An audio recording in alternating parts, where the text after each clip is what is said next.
정말 충격적인 소식입니다. 최근 트럼프 행정부의 한국에 대한 방위비 인상을 넘어 주한미군 철수의 가능성도 배제할 수 없다는 분석이 나오고 있습니다. 최근 미국은 이제 더 이상 세계 경찰 역할을 안 하겠다고 발표하기도 했습니다. 미 국방부 정책차관은 한 인터뷰에서 미국의 주된 문제가 아닌 북한을 해결하기 위해 더 이상 한반도에 미군을 붙잡아둬서는 안 된다고 이야기하기도 했습니다. 하지만 주한미군 철수 소식이 들려오자 뜻밖의 미군 부대에서 철수를 강하게 반발하며 한국을 절대 떠나지 않겠다고 했다는데요. 과연 대체 미군 부대 내에서 무슨 일이 벌어지고 있는지, 그들이 한국을 떠나기 싫어하는 충격적인 이유가 무엇인지 지금 공개합니다. 안녕하세요. 저는 미합 중국 육군에서 심리전 분석 장교로 복무하고 있는 마이클 김입니다. 저는 미국 육군에서 복무하는 한국계 미국인 군인이에요. 저는 여기서 분쟁 상황에서 사람들이 어떻게 생각하는지 분석하는 일을 하고 있어요. 제가 자랄 때 저희 가족은 한국에 관련된 이야기는 거의 하지 않았어요. 한국에 대한 이야기가 나온 유일한 때는 아버지가 빛바랜 사진 속에 군복을 입은 할아버지를 바라볼 때뿐이었어요. 너희 할아버지는 전쟁 속에서 한국인들을 지키다 돌아가셨어. 아버지가 말씀하셨어요. 그의 목소리는 항상 딱딱하고 차가워졌어요. 이 이야기는 어린 시절부터 제 마음에 깊이 새겨졌어요. 할아버지는 한국 전쟁 중에 싸우다가 다른 미국 군인들과 함께 돌아가셨어요. 그는 아내와 어린 아들인 제 아버지를 남겨두었고 아버지는 할아버지 없이 자랐어요. 우리 집에서 한국은 자랑스러워할 고향이 아니었어요. 그곳은 우리에게서 누군가를 빼앗아간 곳이었어요. 어린 시절부터 이런 이야기를 들었던 저는 한국에 가고 싶다는 마음이 들지 않았어요. 절대로요. 그래서 포트 브래그에서 지휘관이 저를 사무실로 불러 배치 서류를 책상 위로 밀었을 때 저는 속이 내려앉는 느낌이었어요. 한국 발령이야. 3주 후에 출발해. 그가 컴퓨터에서 눈을 떼지 않고 말했어요. 저는 얼어붙은 채 할 말을 잃었어요. 한국이요? 하필이면 많은 곳들 중에서? 지휘관님, 다른 임무 배정 가능성이 있을까요? 저는 마침내 물을 수 있었어요. 그는 놀란 표정으로 쳐다보았어요. 요즘은 대부분의 군인들이 이 직책을 간절히 원하고 있어. K-팝, 하이테크 도시, 훌륭한 음식. 나한테 고마워해야 할 거야. 라고 그가 말했어요. 저는 뻣뻣하게 고개를 끄덕이고 그의 사무실을 나왔어요. 저는 이해가 안 됐어요. 대체 그 작은 아시아의 분단 국가가 뭐가 그렇게 대단하다고 난리인 건지요. 차라리 중국이나 일본이면 모를까 한국은 정말 가고 싶은 마음이 들지 않았어요. 다른 군인들이 자신의 한국 배치에 대해 흥분해서 토론하고 있는 복도를 걸었어요. 지하철 시스템이 놀랍다고 들었어. 라고 한 명이 말했어요. 내 사촌은 작년부터 그곳에 발령이 나서 근무 중인데 계속 거기서 근무하고 싶다고 했어. 또 다른 한 명이 대답했어요. 제 방으로 돌아와 저는 할아버지의 오래된 사진을 꺼냈어요. 그는 너무 젊어 보였어요. 아마도 지금 제 나이인 28살보다 더 젊었을 거예요. 그의 표정은 진지했지만 그의 눈에는 제가 전에 알아차리지 못했던 무언가가 있었어요. 그것은 두려움이었을까요? 결단력이었을까요? 저는 알 수 없었어요. 그날 밤 저는 잠을 이룰 수 없었어요. 저는 현재 한국에 대한 정보를 온라인에서 검색하며 앉아 있었어요. 앞으로의 한국에서의 근무를 준비하려고요. 한국에 대해 한참 검색을 하던 중 한 동영상이 제 관심을 끌었어요. 주한미군 전 대변인과의 인터뷰였어요.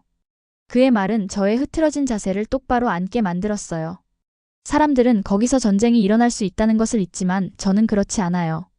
저는 실제 전쟁의 가능성에 대비하는 군인의 삶을 살았어요. 라고 그가 말했어요. 한반도는 제 개인적인 악몽일 뿐만 아니라 여전히 평화가 실 한가닥에 매달려 있는 위험한 곳이었어요. 저는 무기를 든 채 여전히 서로 마주보고 있는 남북한 국경에 대해 생각했어요. 저는 고향에서 멀리 떨어진 그 얼어붙은 나라에서 돌아가신 할아버지에 대해 생각했어요. 다음 며칠 동안 가방을 꾸리면서 다른 군인들은 계속해서 저를 축하해 주었어요.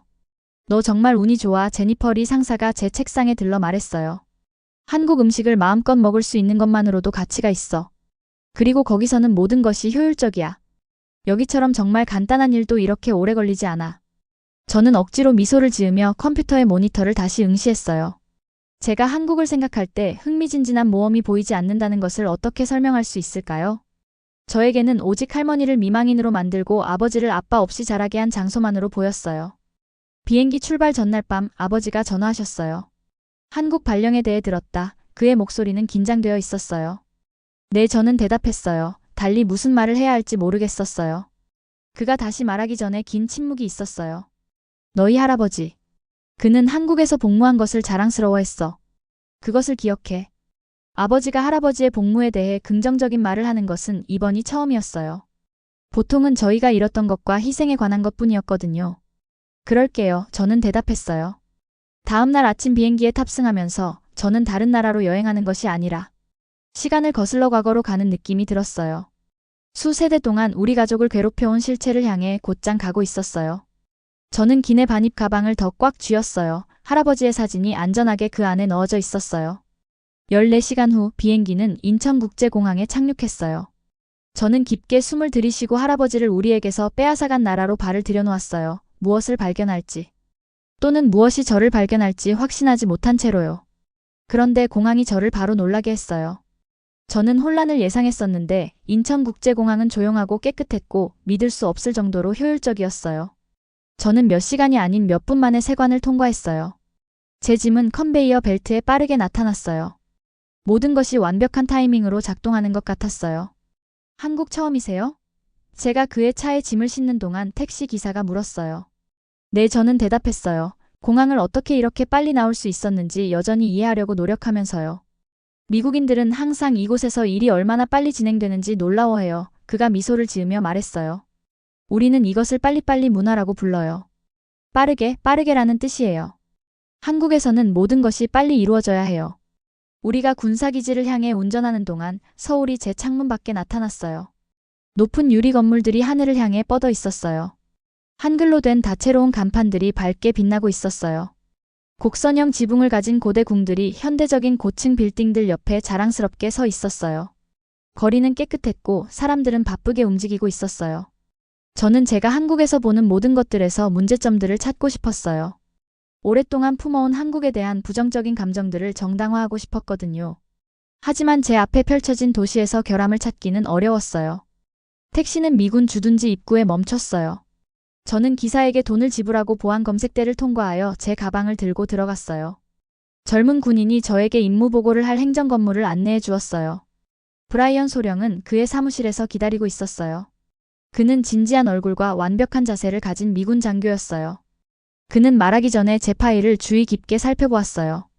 마이클 킴, 그가 말했어요. 한국인 혈통인가요? 네, 3세대입니다. 저는 대답했어요. 목소리를 중립적으로 유지하려고 노력하면서요. 제 할아버지는 전쟁 중에 이곳에서 돌아가셨어요. 브라이언 소령의 표정이 약간 부드러워졌어요. 많은 사람들이 그랬죠. 미국인과 한국인 모두에게 공유된 그 희생은 오늘날 한국과 미국 동맹의 기초가 되었어요. 그는 제 임무를 설명했어요. 저는 한국에 주둔 중인 미국 군인들에게 그들의 경험과 한국에 대한 인식에 대해 인터뷰할 예정이었어요. 이 정보는 미군과 지역 사회 간의 관계를 개선하는 데 도움이 될 거예요. 당신은 당신만의 독특한 관점을 가지고 있어요. 브라이언 소령이 말했어요. 한국인의 혈통이지만 미국식 교육을 받았다는 점이에요. 그것을 당신의 업무에 활용하세요. 우리의 만남 이후 한 군인이 저를 숙소로 안내했어요. 방은 작지만 편안했고 도시를 내려다보는 창문이 있었어요. 저녁이 다가오면서 도시의 불빛이 켜지고 있었는데 지평선까지 뻗어 있는 밝은 바다를 만들어내고 있었어요. 그날 밤 저는 대한민국 육군의 김준호 대령과의 저녁 식사에 초대하는 메시지를 받았어요. 그는 미군과 함께 일하는 연락 장교였고 새로운 한국계 미국인 군인들을 환영하는 것을 중요하게 생각했어요. 우리는 기지 바로 밖에 있는 작은 식당에서 만났어요. 김 대령은 저보다 나이가 조금 많았고 아마도 40대 중반인 것처럼 보였어요. 그는 친절한 눈빛과 자신감 있는 태도를 가지고 있었어요. 그는 우리 두 사람을 위해 음식을 주문했고 각 요리가 도착할 때마다 설명해 주었어요. 불고기예요. 그가 뜨거운 철판에서 지글지글 소리를 내는 얇게 썬 소고기를 가리키며 말했어요. 그리고 여기 김치, 발효된 배추예요. 한국 음식을 먹어본 적이 있나요? 미국 식당에서만요. 저는 말했어요. 여기는 미국에서 먹던 것과 다르네요. 더 좋죠. 훨씬 더 맛있어요. 그가 미소를 지었어요. 우리가 식사를 하는 동안 김 대령은 제 가족에 대해 물었어요. 제가 할아버지가 한국 전쟁에서 복무했다고 언급했을 때 그는 매우 관심을 보였어요. 어느 사단이었나요? 그가 물었어요. 제2보병사단이요. 저는 대답했어요. 그가 그런 세부 사항에 관심을 갖는 것에 놀라면서요. 김 대령의 눈이 커졌어요. 그렇다면 저희 할아버지와 함께 싸웠을 수도 있어요. 제 할아버지는 미군 부대에 배속된 한국군 대위였어요. 그는 미국 군인들을 형제처럼 말했어요. 그는 작은 잔의 소주, 맑은 한국 술을 따르고 자신의 잔을 들었어요. 그들의 기억을 위해 그가 엄숙하게 말했어요. 저는 망설이다가 잔을 들었어요. 그들의 기억을 위해. 그날 밤 나중에 저는 창문에 서서 도시를 바라보았어요. 도시는 생명과 에너지로 빛나고 있었어요. 수십 년 전 어딘가에서 제 할아버지가 이 거리를 걸었고 이 땅에서 싸웠고 목숨을 잃었어요. 처음으로 저는 그의 이야기 속 한국의 이야기에 제가 기꺼이 보려고 했던 것보다 더 많은 것이 있을지도 모른다고 생각했어요. 제 편견의 무게는 이전보다 더 무거워졌어요. 더 이상 제대로 맞지 않는 갑옷처럼요. 김대령의 말이 제 마음에 울려 퍼졌어요. 형제들, 제 할아버지도 한국 군인들을 그렇게 보았을까요? 저는 항상 그를 마지못해 참여한 외부인으로 상상했어요. 알지도 신경 쓰지도 않는 사람들을 위해 싸우는. 하지만 그것이 사실이 아니었다면? 저는 다시 그의 사진을 꺼내 희미한 빛 속에서 그의 젊은 얼굴을 살펴보았어요. 이곳은 당신에게 정말 어땠었나요? 저는 속삭였어요. 아직 답은 없었지만 제 안에서 무언가가 변했어요. 제 마음 주위에 쌓았던 벽에 균열이 생겼어요. 미국 군인들을 인터뷰한 첫 주는 저를 놀라게 했어요. 저는 외국에 주둔하는 것에 대한 그들의 불평을 예상했지만 대신 칭찬을 들었어요. 지하철 시스템이 정말 놀라워요. 제임스 전문병이 한국에서의 첫 인터뷰 일정에서 저에게 말했어요. 그는 한국에서의 경험을 설명하면서 눈이 반짝였어요. 지하철들이 시간표에 나와 있는 정확한 시간에 도착해요. 분 단위로요. 그리고 모든 것이 깨끗하고 이해하기 쉬워요. 한국어를 못하는 사람에게도요. 하퍼 상사는 독감에 걸려 한국 병원을 방문한 그의 이야기를 공유했어요. 고향에서는 의사를 만나기 위해 최소 4시간을 기다렸을 거예요. 그가 말했어요. 그런데 여기서요? 총 40분이에요. 병원에 들어가서 접수하고 의사를 만나서 처방받고 약국에 가서 약을 받는 것까지요. 그리고 진료도 훌륭했어요. 또 다른 군인, 로버트 이등병은 음식 배달 서비스에 대해 이런 건 어떤 나라에서도 본 적 없다며 놀라워했어요. 어젯밤에 치킨을 주문했는데 30분 걸린다고 했어요. 배달이 5분 늦었는데 제가 알아차리기도 전에 식당에서 전화해서 사과했어요. 그리고 제 주문에 무료 음료수를 보내주었어요. 미국에서 그런 일이 일어날 수 있다고 상상할 수 있나요? 각각의 이야기는 제가 한국에 대해 알고 있다고 생각했던 것과 달랐어요. 저는 이 나라를 싫어할 이유를 찾을 수 있을 거라고 예상했지만 대신 효율성, 예의, 그리고 잘 작동하는 여러 시스템에 대해 듣고 있었어요. 인터뷰 일주일 후 저는 직접 서울을 탐험하기로 결정했어요. 이 이야기들이 진짜인지 과장된 것인지 확인할 필요가 있었어요. 저는 지하철부터 탔어요. 역은 깨끗했고 한국어와 영어로 된 명확한 표지판이 있었어요. 전철 도착 전광판은 다음 열차가 언제 도착할지 정확히 보여주었어요. 초 단위로요. 그리고 약속대로 열차는 정확히 시간에 맞춰 역에 도착했어요. 식당에서 저는 비빔밥을 주문했어요. 뜨거운 돌그릇에 밥, 채소, 고기가 다채롭게 담겨 있었어요. 식당에 주문이 밀려 저의 음식이 조금 늦게 나왔는데 종업원이 바로 직접 와서 사과하고 무료 음료를 주었어요. 딱 로버트 이등병이 설명한 것처럼요. 그리고 모든 가게 직원들은 거의 몇 초 만에 결제를 처리했어요. 심지어 건설 노동자들도 제가 보던 것보다 2배의 속도로 움직이는 것 같았어요. 왜 여기서는 모든 것이 그렇게 빠른가요? 다음 날 기지 식당에서 한국인 직원에게 물었어요. 그녀는 잠시 생각했어요. 전쟁 후에 우리는 아무것도 없었어요. 우리나라는 파괴되었어요. 우리는 생존하기 위해 빨리 재건해야 했어요. 빨리빨리는 우리의 생활 방식이 되었어요. 이제 그것은 우리의 정체성의 일부예요. 그녀의 말은 저에게 깊은 인상을 남겼어요. 제가 보고 있는 효율성은 단지 현대적인 편리함에 관한 것이 아니었어요. 그것은 생존에서 비롯된 것이었어요. 이 나라는 제 할아버지가 싸운 전쟁 동안 폐허로 변했고 한국 사람들은 믿을 수 없는 속도로 폐허로 변한 도시를 재건했어요. 비가 내리는 화요일 오후 저는 용산에 위치한 전쟁기념관에 방문했어요. 저는 그곳에서 제가 과연 무엇을 발견할 수 있을까 두려웠어요. 그들이 미국인들을 외국 침략자로 묘사할까요? 제 할아버지의 희생이 무시되거나 비판받지는 않을까요? 대신 저는 미국인들을 포함한 싸운 모든 사람들에 대한 엄숙하고 존경스러운 헌사를 발견했어요. 전쟁 기념관은 사진, 유물, 그리고 한국과 미국 군인들 모두의 개인적인 이야기를 통해 전쟁의 파괴를 보여주었어요. 기념관의 조용한 구석에서 저는 함께 일하는 한국과 미국 군인들의 사진을 발견했어요. 식량을 나누고 얼어붙은 지형에서 부상당한 동료들을 운반하고 전투에서 서로를 보호하는 모습이었어요. 그런데 한 사진이 저를 얼어붙게 했어요. 두 군인이 찍은 사진이었는데 한 명은 한국인, 다른 한 명은 미국인이 전투에서 벗어나 절뚝거리며 서로를 의지하고 있었어요. 설명에는 다음과 같이 적혀 있었어요. 피로 맺어진 형제가 아니라 희생으로 맺어진 형제. 저는 오랫동안 그곳에 서서 그들의 얼굴을 바라봤어요. 그들은 둘 다 젊었고, 둘 다 지쳐 있었고, 둘 다 부상을 입고 있었어요. 하지만 그들은 서로가 생존하도록 도와주고 있었어요. 이것이 제 할아버지의 경험이었을까요? 그저 먼 타국을 위해 죽은 미국인이 아니라 전우들과 함께 싸웠던 군인이었던 건 아닐까요? 우리 가족이 그동안 했던 이야기가 모두 잘못됐던 걸 수도 있다는 생각이 들었어요. 제 전화기가 김준호 대령의 메시지로 진동했어요.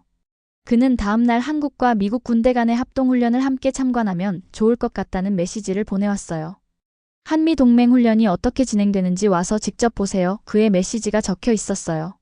그날 밤 저는 잠들기 어려웠어요. 빨리빨리 문화, 효율성, 전쟁기념관에서의 미국 군인들에 대한 존중. 이 모든 것은 제가 평생 상상해온 한국의 모습과 달랐어요. 제가 할아버지의 죽음에 대해 비난해온 나라는 완전히 다른 모습을 보여주고 있었어요. 다음 날 저는 김준호 대령과 함께 군용 차량을 타고 합동훈련 연습을 보러 갔어요.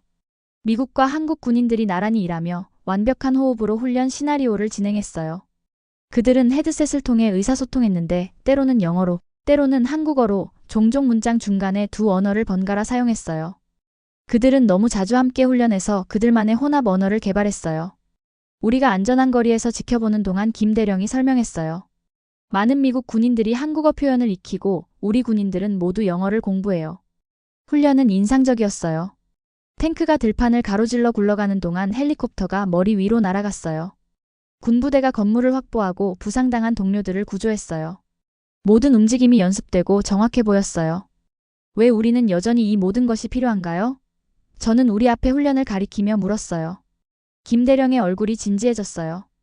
전쟁은 끝난 적이 없어요, 마이클. 우리는 휴전했고 그것은 전투의 일시 중단이지 평화라는 뜻은 아니에요. 북한은 국경 너머에서 준비하고 있어요. 라고 김 대령이 말했어요.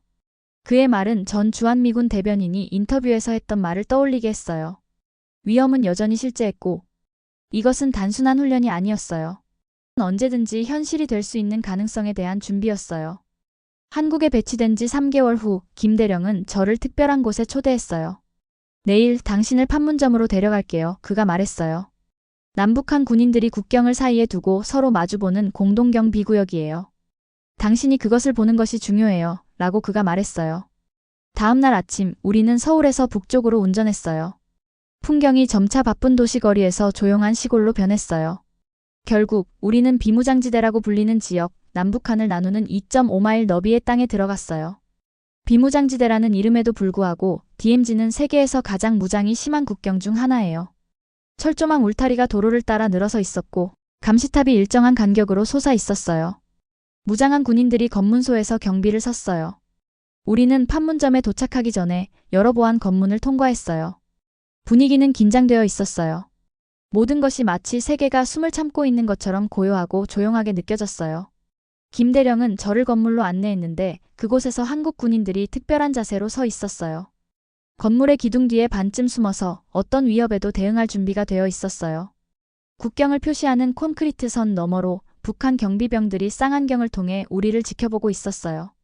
이곳이 바로 판문점 도끼 만행 사건이 일어난 곳이에요. 김 대령이 근처에 열린 공간을 가리키며 말했어요. 1976년 북한 군인들이 2명의 미국 장교를 도끼로 죽였어요. 그들이 경비 초소 사이에 시야를 가리는 나무를 다듬는 동안이었어요. 그 사건으로 또 다른 전쟁을 시작할 뻔했어요. 라고 김 대령이 말했어요. 저는 그 장소를 응시하며 장면을 상상하려고 노력했어요. 무엇이 전쟁으로 번지는 것을 막았나요? 저는 물었어요. 북한은 미국의 대응을 보고 물러났어요. 그가 설명했어요. 미국은 폴 버니언 작전을 시작했어요. 대규모 무력 시위였죠. 그들은 항공모함, 폭격기, 핵무기를 탑재할 수 있는 항공기 그리고 탱크를 가져왔어요. 모두 전쟁 준비가 되어 있었죠. 수백 명의 군인들이 전투기가 머리 위로 날아다니는 동안 나무를 베러 왔어요. 북한은 대응하지 않기로 선택했어요. 라고 그가 말했어요. 북한 영토를 바라보며 그곳에 서 있으니 저는 몸이 떨리며 오싹함을 느꼈어요. 국경은 단지 지도 위의 선이 아니었어요. 그것은 결코 치유되지 않은 상처였고 언제든지 폭력이 분출될 수 있는 장소였어요. 사람들은 여기서 상황이 얼마나 빨리 변할 수 있는지 잊어요. 김 대령이 조용히 말했어요. 하나의 사건, 하나의 오산, 그리고 우리는 다시 전쟁에 처할 수 있어요. 라고 그가 말했어요. 그날 밤 저는 잠을 이룰 수 없었어요. 저는 계속해서 나무를 다듬다가 죽은 미국 장교들에 대해, 폴 버니언 작전에 대해, 우리가 또 다른 전쟁에 얼마나 가까이 갔었는지에 대해 생각했어요. 저는 할아버지의 사진을 꺼내서 그의 젊은 얼굴을 살펴보았어요. 당신은 무엇을 위해 싸우고 있는지 이해했나요? 저는 그 이미지에 속삭였어요. 당신은 그것을 믿었나요? 다음 날 아침 저는 김 대령으로부터 예상치 못한 소포를 받았어요. 안에는 그가 제 대신 요청한 군사 기록들이 있었어요. 전쟁 중 제 할아버지의 부대에 관한 문서들이었어요. 떨리는 손으로 저는 폴더를 열었어요. 그곳에는 제 할아버지의 부대에 대한 표창장이 있었는데 1951년 겨울 잔혹한 중국의 공세 동안 한국과 미국 군인들이 서로를 방어한 방법을 설명하고 있었어요. 보고서는 한국군과 미군 사이의 비범한 동지애와 양측의 수많은 생명을 구한 상호 보호에 대해 언급하고 있었어요. 저는 이 단어들을 읽고 또 읽었어요. 제가 자라면서 들어온 이야기와 연결시키려고 노력하면서요. 제 가족은 항상 할아버지의 죽음을 낯선 사람들을 위한 희생으로 묘사했지만 이 문서들은 다른 이야기를 전했어요. 형제애와 공유된 목적의 이야기였어요. 저는 다시 전쟁기념관에 있는 제 자신을 발견했는데 이번에는 오래된 사진 속 얼굴들을 더 주의 깊게 보고 있었어요. 미국과 한국 군인들의 혼합부대의 한 단체 사진에서 저는 얼어붙었어요. 흐릿한 이미지는 미국인 옆에 서 있는 제 할아버지와 놀랍도록 닮은 젊은 한국 군인을 보여주었어요. 그들은 서로의 어깨에 팔을 두르고 웃고 있었어요. 저는 그것이 그였다는 것을 증명할 수는 없었어요. 사진이 너무 불분명했어요. 하지만 제 안에서 무언가가 꿈틀댔어요. 제 할아버지가 그 사람들을 위해서가 아니라 같은 대의를 위해 싸운 전우들과 함께 죽었을 가능성이 제가 믿었던 모든 것의 기초를 흔들었어요. 기지로 돌아와서 저는 한국에서의 제 군복무를 연장 요청했어요. 지휘장교는 놀라움에 눈썹을 치켜 올렸어요. 당신이 도착했을 때 떠날 날만을 세고 있었다고 생각했었는데 그가 말했어요. 제가 배울 것이 더 많은 것 같아요. 저는 간단히 대답했어요. 그의 사무실을 나오면서 저는 원치 않는 임무로 시작된 것이 완전히 다른 무언가가 되었다는 것을 깨달았어요. 단지 한국뿐만 아니라 제 자신의 가족 역사와 전쟁의 도가니에서 형성된 복잡한 유대를 이해하기 위한 여정이 되었어요. 저의 한국에서의 배치 마지막 6개월은 모든 것을 바꿔놓았어요. 한국을 떠날 수 있을 때까지 날짜를 세는 대신 저는 제 할아버지가 지키는 것을 도왔던 나라를 탐험하기 시작했어요. 매주 주말마다 저는 새로운 곳을 방문했어요. 밝은 색으로 칠해진 곡선형 지붕을 가진 고대 사찰, 낯설고 멋진 음식들로 가득한 분주한 시장, 등산객들이 친근한 미소로 서로 인사하는 조용한 산에 갔어요. 저는 유명한 빨리빨리 문화가 단지 효율적인 것에 관한 것이 아니라는 것을 이해하기 시작했어요. 그것은 완전한 파괴로부터 스스로를 재건한 국가의 생존 전략이었어요. 전쟁기념관에서 저는 전쟁 후 서울의 사진들을 보았어요. 폐허들과 재만 있었어요. 이제 유리 고층 빌딩들이 구름을 향해 뻗어 있고 고속열차가 현대적인 도시들을 연결하고 심지어 가장 작은 편의시설들도 완벽하게 작동하도록 설계되어 있었어요. 한국은 전쟁 후에 무너진 채로 있기를 거부했어요. 미국 군인들과의 인터뷰는 계속되었지만 이제 저는 새롭게 들렸어요. 한국의 효율성, 기술, 그리고 친절함에 대한 그들의 이야기는 단지 외국에 대한 관찰이 아니었어요. 그것들은 사람들이 목적을 가지고 함께 일할 때 성취할 수 있는 것에 대한 증거였어요. 비오는 어느 오후, 저는 한국 전쟁에 헌정된 작은 박물관을 방문했어요. 조용한 한쪽 구석에서 저는 한국군과 함께 싸운 미국 군인들에 대한 전시를 발견했어요. 미국 군인들이 그들의 가족들에게 쓴 편지들이 있었는데 그들의 한국인 전우들을 존중과 존경심으로 묘사하고 있었어요. 특히 한 편지가 제 눈에 띄었어요. 그것은 젊은 장교가 고향에 있는 그의 아내에게 보낸 것이었어요. 한국 군인들은 믿을 수 없는 용기로 싸웁니다. 라고 시작하고 있었어요. 그들은 그들의 집, 가족, 모든 것을 잃었습니다. 그러나 그들은 우리와 함께 어깨를 나란히 하고 있습니다. 저는 그들을 형제라고 부르는 것이 자랑스럽습니다. 라고 쓰여 있었어요. 편지의 날짜는 제 할아버지가 돌아가시기 바로 2주 전이었어요. 한국에서의 마지막 달의 추운 아침에 김준호 대령은 저를 아침 식사를 위해 그의 집으로 초대했어요. 그의 아파트는 단순하지만 편안했고 벽에는 가족 사진들이 자랑스럽게 전시되어 있었어요. 그 중에서 저는 군인 훈장들과 군인들의 사진들을 발견했어요. 전쟁에서의 그의 할아버지의 기념품들이었어요. 우리가 식사를 한 후 그는 저에게 오래된 액자에 있는 바른 사진을 보여주었어요. 그것은 전쟁 중 미국 고문관들과 함께 있는 한국 장교들의 그룹을 보여주었어요. 내 할아버지가 여기 있어요. 김대령이 한국 군복을 입은 진지한 젊은 남자를 가리키며 말했어요. 그리고 당신의 할아버지도 그와 함께 복무했을 수 있어요. 그들은 자신들보다 더 큰 무언가의 일부였어요. 우리가 지금 가지고 있는 동맹은 그들의 희생으로 만들어졌어요. 저는 깊은 숨을 들이쉬며 그의 말에 대답했어요. 저는 예전에 한국을 원망했어요.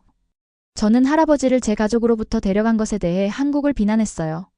김대령은 고개를 끄덕였고 그의 표정은 부드러웠어요. 지금도 그런가요? 라고 그가 물었어요. 이제 저는 그가 왜 여기서 기꺼이 싸우려고 했는지 이해해요. 그것은 단지 공산주의를 막거나 명령을 따르는 것에 관한 것이 아니었어요. 그것은 사람들이 생존하도록 돕는 것에 관한 것이었어요.